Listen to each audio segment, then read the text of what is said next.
The offense responds with a 2nd and 13 now. They'll look to throw here. And the hit jarred it loose. It's incomplete. Timing's crucial in any route thrown, but when you throw it out, so many things are going through the mind of the receiver. Catching the ball, timing it up with the quarterback. Are my feet going to get down in bounds? On that play, all those things going through his head might have caused him to drop it. Now the pressure comes and he goes down. Just inside the 10, back at the 9. Here's Bradley Pinion now. As the drive goes backwards, so he's on to punt it away.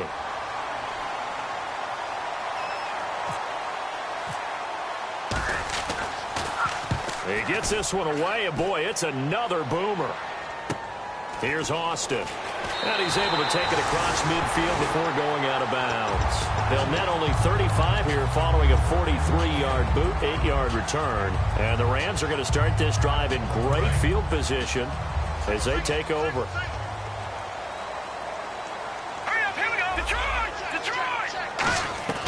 Now Goff on first down. And nearly another interception. They've been around the ball all game. Well, an incomplete pass certainly doesn't look like a good play. For the guy throwing it today, as many interceptions he's thrown, he's got to feel a sigh of relief that the ball actually hit the ground and didn't go in the other direction. Back to the air. Goff on 2nd down. And they'll set up the screen to Gurley. Only a yard there. Sniffed out well defensively, and it brings up 3rd. They'll need to get this to the 38. That's where the first down marker is here on 3rd. And they're going to speed things up here. Throwing on 3rd. Goff. And he couldn't hang on to it through the contact. Incomplete.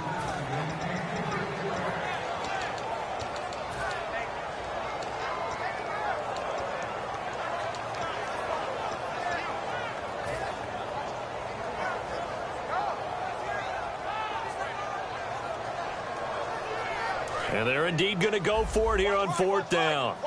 So trailing here in the last quarter. Let's see how this plays out. Here's Goff. And that is incomplete. Boy, it looked like he had it and dropped it. And the 49ers are going to get the football back. Yeah, the 49ers getting set to trot out there. And on the last go-around, they really couldn't get anything going. They had to punt from deep inside their own territory, which means you're going to lose the field position battle as a general rule. What they're looking for now is a little more consistency, move the ball at least a few times on offense, get a couple of first downs, and hopefully flip the field. Yeah, just something to build off of. That's what they're looking for here. One of the toughest things about playing defensive back is pattern reading, trying to figure out what they're doing. And on that one, they had to fly, just sending a guy downfield with the in route accompanying it. What people call a dagger route, trying to hit the guy underneath after the clear out. In this case, though, they're not able to get it done. Yeah, they said forget the underneath route. They went for the guy on the fly, but as you said, incomplete. 6 yards is the pickup, and that'll lead to a 3rd down. They gave up the completion there, but this is what zone defenses count on. Catching the ball and not much run after the catch.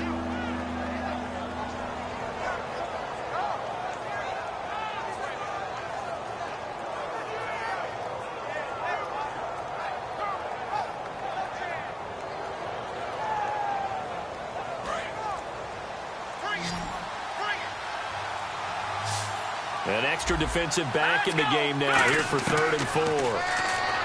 He'll drop to throw. And Adams has it complete. And he's going to get this one down right to the edge of the red zone of the chalk of the 20. And defensively, they just don't seem to have much of an answer for this passing game. Not at all. Look at the confidence that's exhibited here. With that type of a lead, clock on their side, instead of running it, they're still throwing it, trying to pick up first downs and keeping the football. So the offense has it 1st and 10. They come out here in the eye. They're going to look to throw. This will be caught at about the 3. 19 yards on the pickup there, and now they'll have it 1st and goal. He's played a great game. It continues right there, even with this lead, confident to throw the pass and have the reception made. There's no doubt who the leader of their team is there? There's no doubt who they want to ride all the way. And intercepted. Maybe the turning point they need. A great read, and it's picked up.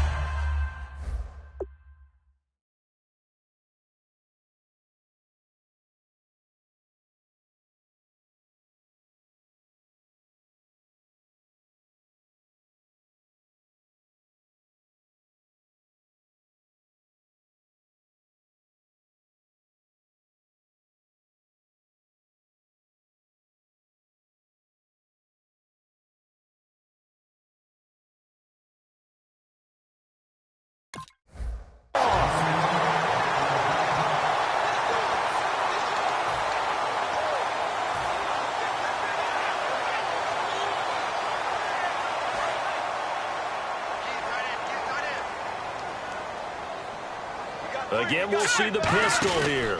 They'll try and start the drive with Gurley. And he's going to get hit at the line of scrimmage and driven backwards. No gain on the play there. Second down. Big boys down there in the trenches, and a nice play to stop them cold. Nothing there. Yeah, when you talk about big boys, you're talking about those defensive tackles, those nose tackles. They're not just big, they're immense. And what a big-time play there. Time for a break. We're back to finish this one off after this.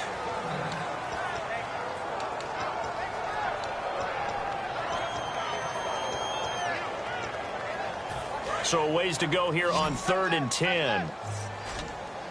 No. Check. Patriot. Hurry up. Here we go. Now Goff. And incomplete. The contact made the ball roam free and brings up 4th down.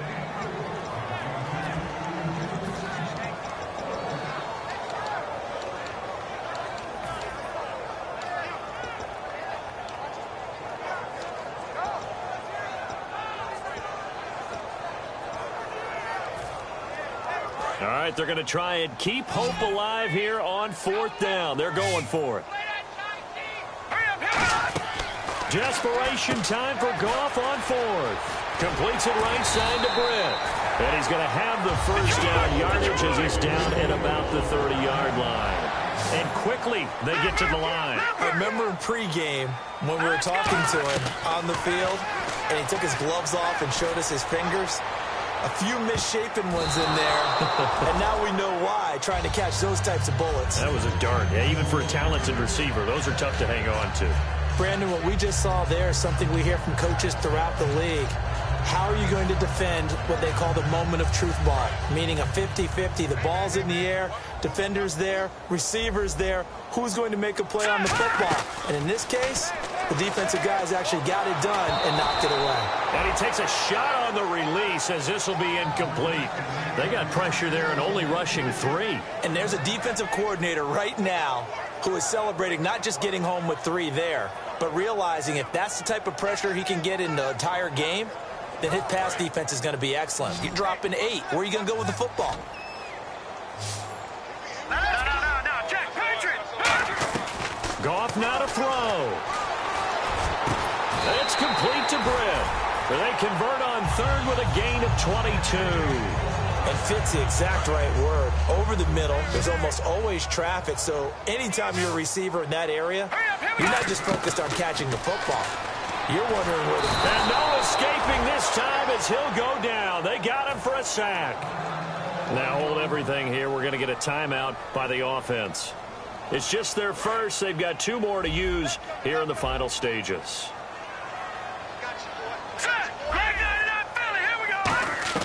Now it's Goff. And that's complete to Brian Quick. And they get 16 out of that one, but they'll still need to convert on 3rd. So with a yardage on that completion, he's now right at exactly 300 yards on the game. And isn't that the magic number you get? All right, 300. That means it's going to go on a commemorative football to put on your mantle when they give you the game ball if your team wins. So much confidence flowing through him right now, throwing the football. I think it's permeated itself throughout the entire team. They feel good about what they're doing. I'm not sure we could spot any tendency here on this 3rd down. They could have run it or passed it. Either one was available. They chose to try and get it through the air, but they were unsuccessful. The offense staying out. They're going to go on 4th and 2. Got to try it here. He's back to throw. And they'll set up the screen to Gurley. And he'll be out of bounds, able to take this one down to the 20-yard line. Boy, that's some kind of effort. When he caught it, I doubted if he could get there. Knew it was going to be close, but credit him. Really good effort. How about the rack on that play, the run after catch? But most of the time we think of it as just being an open field and picking up yardage. Sometimes you have to be real physical in order to gain the yardage you need for a first down. To throw is gone. Flushed out right. And this is intercepted, and that should do it. Picked off by the safety, Eric Reed. And a big turnover there as his guys will get the football back. And San Francisco gets set to go here. They're in a good spot. Two-possession game, barely, but a two-possession game here late. Now they just have to put this game on ice.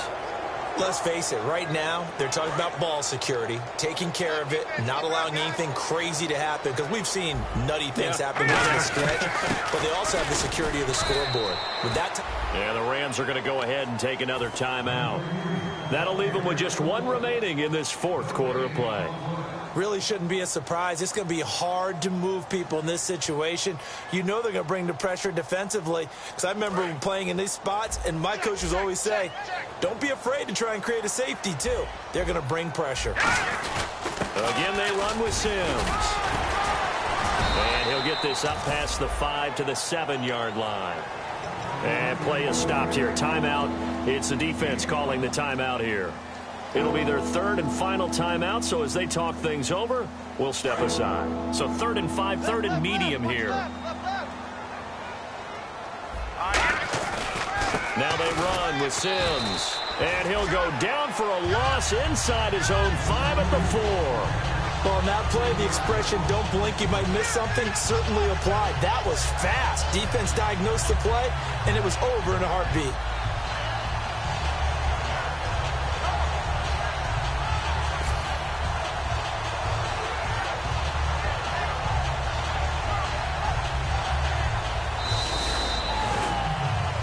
Road win in the National Football League. Charles, you never take that for granted, no matter who you're playing, no matter where you're playing. You take it and you run with it.